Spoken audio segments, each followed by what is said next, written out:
The first misconception, guys, is that electric vehicles are slow and boring and just good for the environment, and that's it. But check this out. We are going at a rolling stop. Let's floor it and watch. Look how fast that goes.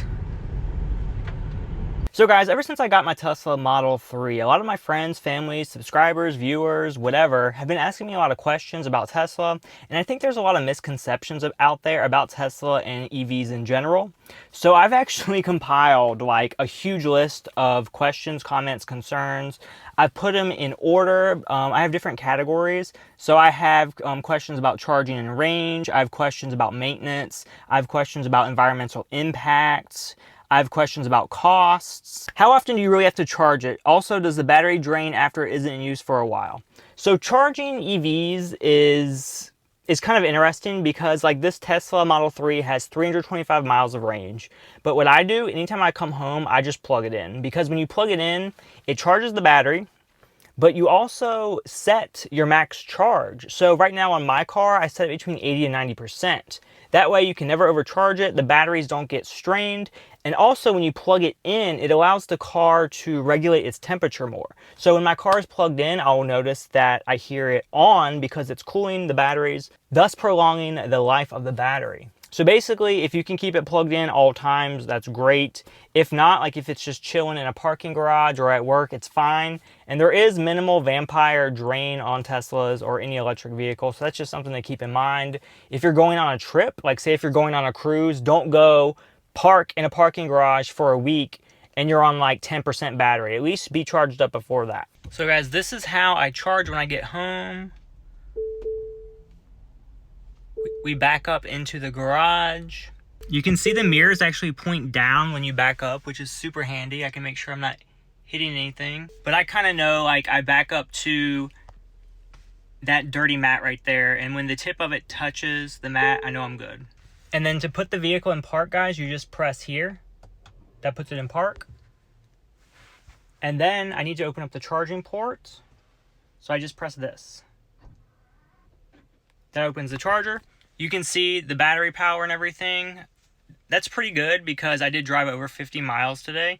And you can see where you can set the limit right there. So if you don't want to charge much of your battery, you do this.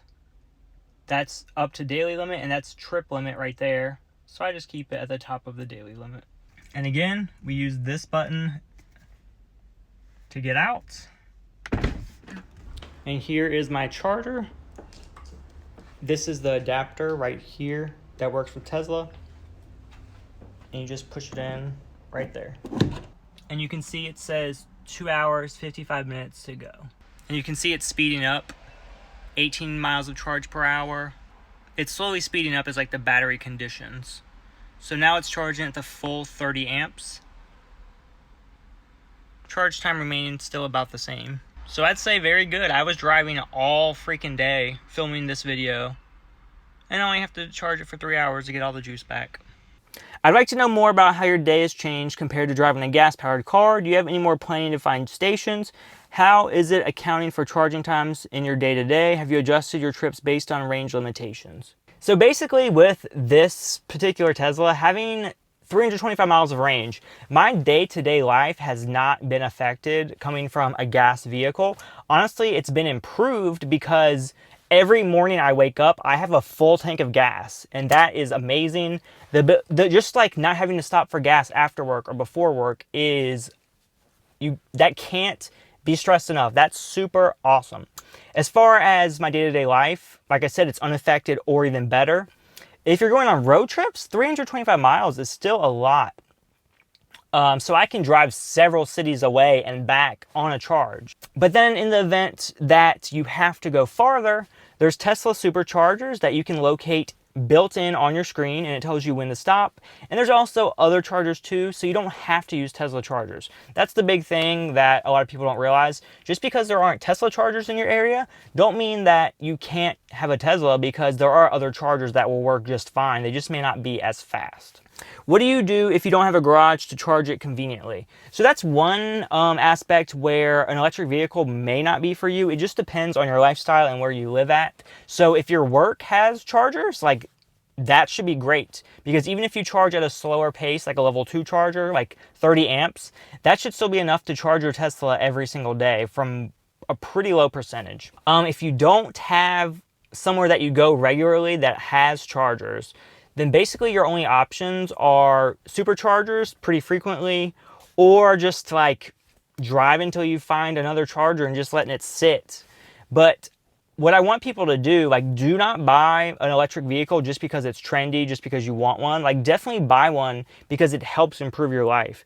If you don't have the ability to charge easily, then you're gonna hate the car. There are some great things to be had though, like the Tesla has instant torque, it's fast, it's very modern inside, it's minimalistic.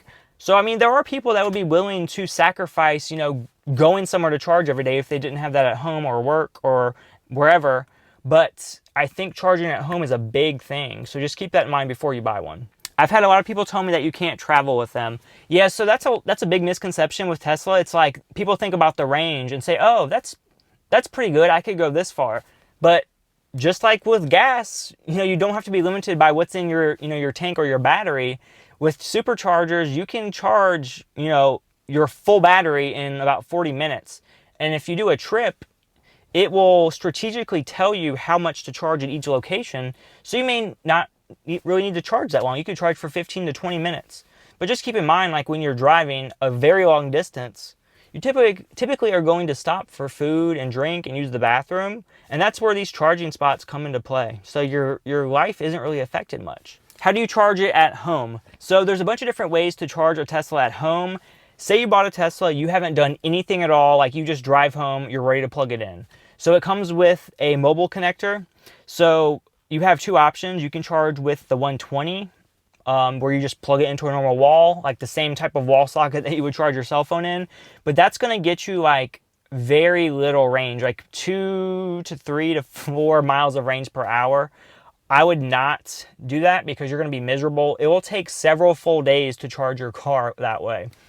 The next best option is to have someone come to your house and install like a 220, 240 type of outlet, and then you can plug your mobile connector in there that way. And then with that, you should be able to get at least like 20 to 30 or more miles of range per hour, which that's pretty good because if you charge at that rate, you can charge your car overnight. But then too, guys, you can also buy like a Tesla wall connector. So like a permanent solution attached to your wall that, looks nicer, is more convenient, should be able to draw some more juice. But if you're just looking for like the bare bones, like minimum thing to do, I would definitely advise having someone come to your house and install like a dryer outlet type of thing. Because if you just use a normal outlet, you're going to be kind of miserable. Luckily for me, I already had a charger at home since I had a Chevy Volt before, and I just used the included adapter with that, and it works perfectly fine. And while I do think it would be cool to have like a Tesla branded wall charger with no adapter at home, right now I just don't really have much need to spend the money on it. I might as well use what I have, and it charges the Tesla just fine. Like overnight, it's charged no problem. My fear of Tesla in the Houston metropolitan area doesn't have supercharging stations. I see people in Teslas and wonder what happens if they get low and aren't close to home. So like I mentioned before, guys, don't focus on just superchargers in your area. While I would love for every single area to have superchargers so you can go to 0 to 100 real quick, there's also other stations as well. So there's like a charge point network. There's, just no-name networks. So there's level 2 chargers also, guys, that charge plenty fast. You can get about 30 miles of range in an hour or more. So if you're stopping to get something to eat or you have to run some errands, you can typically pick up enough juice to get you to that next supercharger if you're on a road trip. And I also have an app, guys, on my phone that helps me locate chargers, not just Tesla chargers, but also others as well.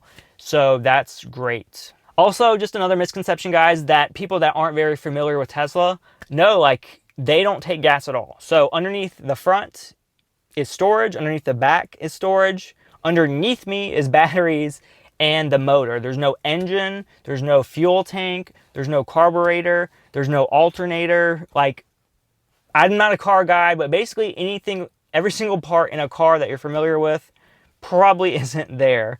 Also, keep in mind, guys, that the brakes in electric vehicles are used very rarely. So Teslas and other electric cars use something called regenerative braking. So when you slow down, creates energy and goes back into your battery. So when you're driving, there's a little line that goes left and right.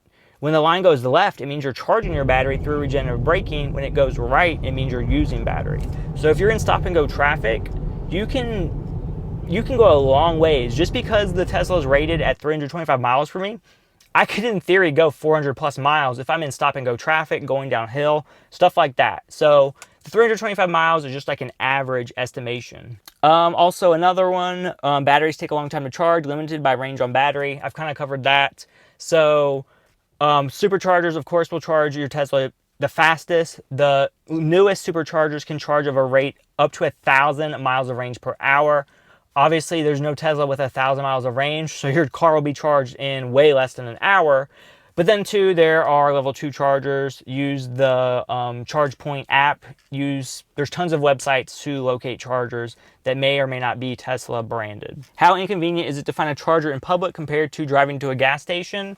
So it's not really inconvenient, and as you drive around your house, you're going to get more familiar with what's in the area. But I mean, yeah, a gas station is nice to find on a road trip because you can literally see a sign on the side of the road and it says gas. With charging, you're going to have to use your phone. You're going to have to use the Tesla screen to find superchargers and other chargers in the area. And you're probably going to have to restrict your eating and your drinking and your just rest stop visits based on where chargers are, which typically isn't a big deal because some areas I've been to with superchargers, they have every restaurant you can imagine. They have grocery stores. Like every Whole Foods I've been to lately has a charger.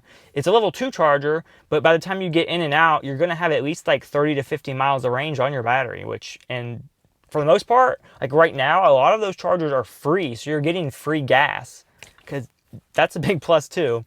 Long trip planning. Do you have to go out of your way to find a supercharger? Everywhere in my area in Florida, like I did some like planning. There's a website called abettertripplanner.com where you can plug in your destination, put the type of car you have. It tells you where you have to stop and for how long.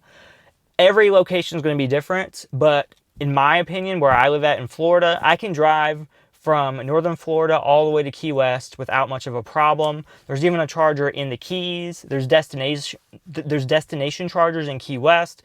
Destination chargers are just Tesla branded chargers that take a little bit longer to charge. So they're intended for you to stop at your hotel, plug in, and by the time you're ready, it should be good. What's the range on the interstate versus city driving? So guys, obviously the faster you go, the more inefficient your car is going to be. On the interstate, I typically go like 80 miles an hour, so the Tesla isn't going to get 325 miles of range going that way. But also, too, if I get off the interstate and go in stop and go traffic, I'm going to get really good range. I found a website that kind of broke down a table, the efficiency on your car based on how fast you go. So I will just like superimpose that right here. You can see at lower speeds, you get a lot more range. At higher speeds, you get a lot less. Overall, the EPA estimate is kind of taking an average of both of those. So I would say 325 miles of range is pretty conservative. I live in a very rural area, and even a city an hour away doesn't have a supercharger or any kind of, I don't think. How fast do you think they'll expand them as they make more? And will it make it to more rural areas? So what I'm thinking, guys, is that like the more rural areas will have like the level 2 chargers, whereas like you have to get to the city to supercharge. That is one thing I thought about, guys, because while I live in a pretty like densely populated area, so there are chargers. Like there's a level 2 charger a few miles from my house at City Hall. So if you live in a more like densely populated area, definitely check out to see if there's any non-Tesla chargers. If not, and you live at home, you're just gonna have to charge at home to get to a full charge to go out and about for your day. For me, my family lives in Virginia, and I've thought about this because when I go visit them, I looked for any chargers in the area. I think there's literally like no charger for at least 30 miles. So if that's the case, I'll be annoying and I'll pack my mobile charger and I will charge, at my mom's or dad's house or sister's house, and I can just use the slow charging. Maybe if they're nice, they'll let me unplug their dryer outlet and plug my car into it. But in theory, if I have 325 miles of range going into a rural area, and the rural area, I'm sure the speed limit isn't that high, so you're going to get a lot of range anyway. So it should last you quite a long time. What maintenance still needs to be done? I hear the fluids that cools the battery needs to be changed at intervals. Tesla maintenance is very limited right now. So basically all you have to do is you have to do some maintenance on your air conditioning. Of course, you have to rotate the tires. The batteries do have coolant that needs to be replaced. But there's not much. So there's no oil changes. There is no engine work. There's nothing like. And another thing, guys, that is huge with people that want to bash Tesla, there's like environmental impacts and controversial stuff such as them catching on fire. So I'm going to talk about that in this category. The first concern is pollution. So a lot of people say that mining all the materials for batteries is bad for the environment. Creating the batteries creates a lot of pollution. Electric vehicles still hook up to the grid, which in theory creates a lot of pollution. So while some of that is true, there's a lot of things to keep in mind. So certain things that people mine for batteries, like lithium, they can be mined just like salt can. Whereas mining oil and fossil fuel and stuff, you have to get that out of the ground, you have to transport it, you have to pump it. So have you ever heard of an electrical spill in the ocean? No.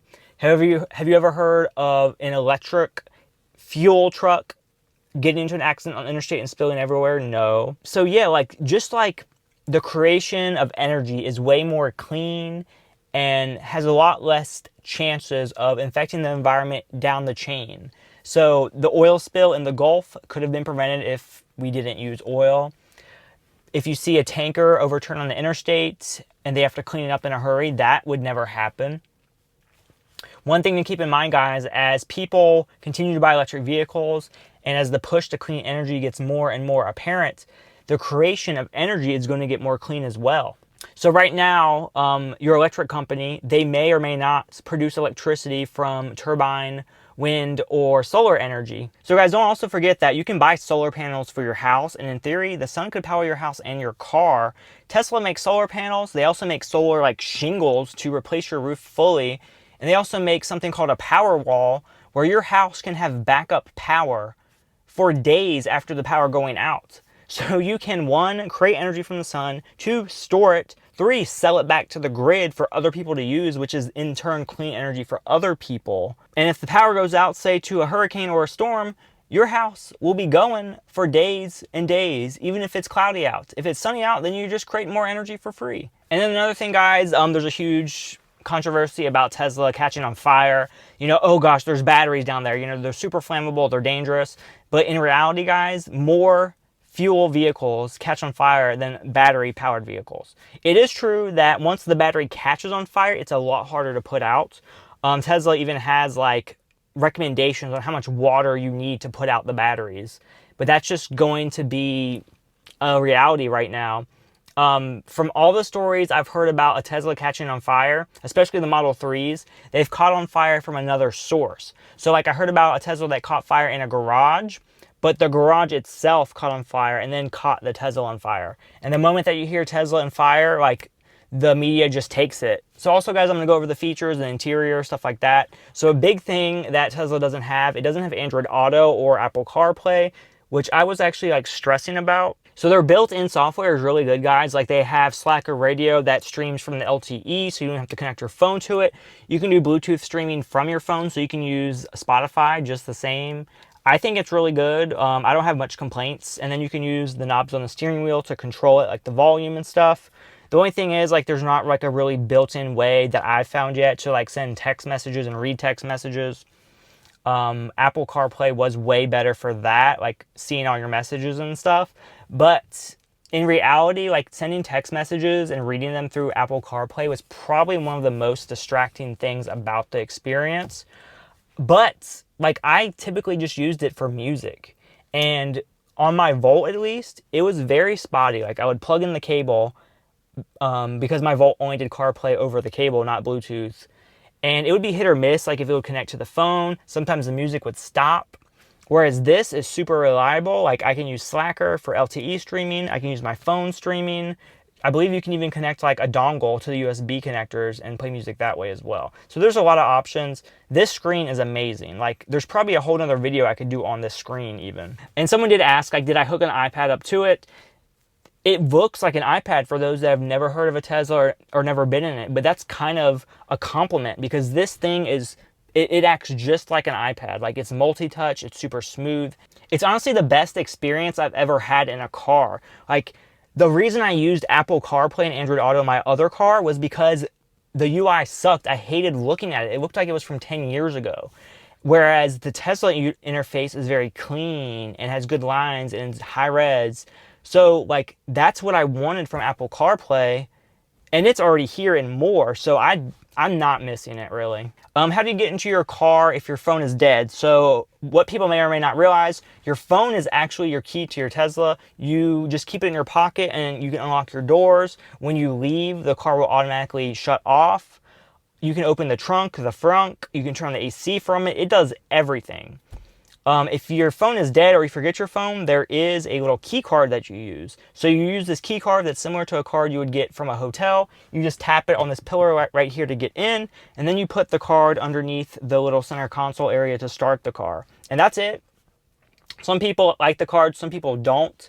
But in theory, the cards are way better because they take a lot less to create. So if you ever lose your cards and want to get new ones from Tesla, it's like 20 bucks. If you ever lost your key and needed to go to the dealership to get a key, especially with like the computers, like the microchips in them, I've seen it like $300 for a key replacement. So that in itself is a win. And the key cards are just a backup. I would keep them on you at all times just in case. And also too, if you need to give your car to a valet or a friend, they can just take your card. They don't have to take your phone. I would love to know more about the center console. Whoa. So that question, I would love to know about the center console, is a whole video in itself. Like if I did that, this video would probably be extended about 10 to 20 minutes. But just know that the center console literally does everything from the wipers to the air condition, to the heated seats, to the defrost, to the music, to the navigation. Every single thing you need is there. And I love it because you don't really use all the buttons in your car that often to warrant just quick access. So yeah, guys, basically the center console, that could be a whole video in itself. I could quickly demonstrate how this car works really quick for this video. So guys, this is just a quick demonstration on how you get in the car and how everything works, just really quickly and to the point so I don't make this video too long. So the car is automatically locked from my phone and it unlocks because my phone is nearby. But to open the door, you just press here and then use your finger. And let me turn down the volume so I don't get copyright claimed.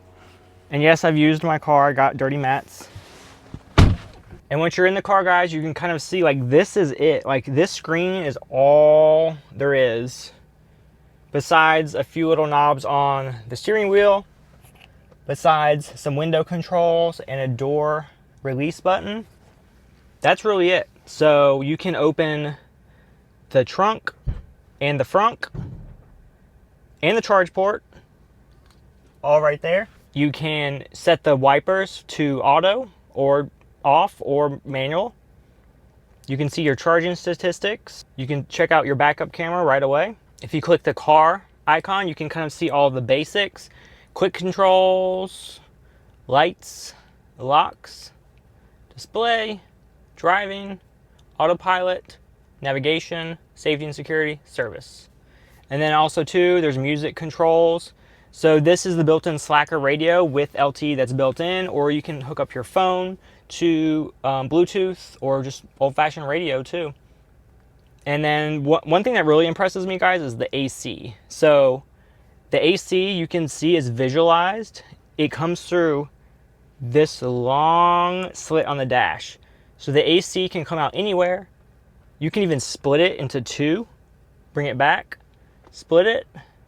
You can make it go down, up, side, however you want it. And of course, you can unsync it. So then you have individual climates on both sides if you want to. And of course, heated seats, you can turn them on and off. If you click here, you can get a full visualization of the whole car. You can turn on heated seats on the whole car if you want to, do individual controls, or just do all off. And then every other thing you want is here. for your feet, for defrost, increase fan speed, turn it off completely. And when the car is off, guys, or the AC is off, this car is dead silent. And if you noticed, there's no push to start, there's no lever. It's just on when you come in, it's off when you leave, and your phone is basically the way to do all of that. And a huge shout out to Nomad. They hooked me up with this wireless charging pad because the default option is just like USB. But this charging pad right here is super slick. As you can see, like, you can close it up and it's not even there. Also, just to point out, this slick material is like a fingerprint and dust magnet. You can see after even a few days, it's pretty nasty looking. But when you open this, you can charge your phone and it's charging, and then you can just close it back if you don't even want to see it. So no, if you don't see it, you don't feel tempted to touch it. But it's still charging, and you can actually charge it on both sides, so you and your passenger will both have a phone. And as you can see, guys, over there, it's just like very minimalistic. It doesn't even look like there's a glove box handle. So you just hit glove box and it opens. So having no latch just kind of increases the minimalism of this device. So there you go. So self-driving feature where I live, am I able to use it? So self-driving, I actually didn't pay for the full self-driving add-on because it's an incomplete product right now. I'm not going to pay $5,000 at delivery or $8,000 right now for something that just adds a few extra features. What I do have right now is auto steer with basically like the adaptive cruise control. So it keeps the distance between cars automatically, and it will also steer automatically. The thing to keep in mind is that Tesla recommends that you only use it on the highway for good reason, because when I used it in like rural traffic, you know, just like 1-2 lanes, it sometimes will see like a turn lane and want to like veer into it. And that happened to me once and I almost had a heart attack. But now I kind of like anticipate it. So I have my hand firmer on the wheel ready to correct itself. But yes, so for the most part, I can drive it everywhere in my area right now. Auto steer and the radar-based cruise control. The full self-driving where it could like come pick you up is not available yet, but over time it will, and I'll be sure to make more videos on that. I've met people that literally think that all Teslas are full self-driving cars already. So yeah, that's the thing. Like right now, the full self-driving, the most it can do right now, you can use your app to make it come out of its parking spot automatically. You can make it so it will change lanes automatically. You can make it so that you can put in a destination on your navigation and it will take like the exit to get there. But as far as like putting in an address, you're not touching the wheel at all. That's not a thing. Even when you're just using auto steer, it reminds you to touch the wheel every 30 seconds. So you make sure you're, you know, awake. You can't go to sleep because God forbid you fall asleep and it veers off somewhere, you can't correct it. So yeah, Teslas are not full self-driving cars yet, but they have all of the hardware to do it right now. So the next category, guys, is costs. So this is basically just some misconceptions about cost. So the first misconception, guys, I just want to add is that you have to be rich to own a Tesla, and that's not the case. So when Tesla first came out, they came out with the Tesla Roadster, which was just like a Lotus Elise modded to be an electric vehicle. Then the Model S was kind of like their custom car, but that thing can range, gosh, like between like up to $150,000. And then of course the Model X came out, which is the SUV, and then the Model 3. But the thing to keep in mind, two things. The Model 3, you can get the standard range for as little as $35,000 right now, which is kind of an off-the-menu item. You have to call and request it. Or the standard range plus, which gives you a little bit more range for a few more $1,000s. But that being said, you can realistically get a pretty good Tesla Model 3 for like $40,000. Also too, don't forget used. So you can buy a used Tesla Model S if you want a bigger vehicle. And I've seen those for as cheap as like mid 30,000s. Just keep in mind the newer Teslas will have better Autopilot. But if you just want Tesla because it's electric and is fast and torquey and has good technology inside it, even an old model would be fine for you. So don't forget the used car market is out there. And also don't forget guys, Tesla is an electric vehicle, so there is a subsidy. So when you do your taxes, as of right now, there's a $3,750 tax credit to be had. And then also too, depending on what state you live in, they can give you a rebate in the mail. How expensive is it to install a home 220 volt charger? So honestly, that depends guys on your area, your house, how your garage is set up, or if you want to do it outside.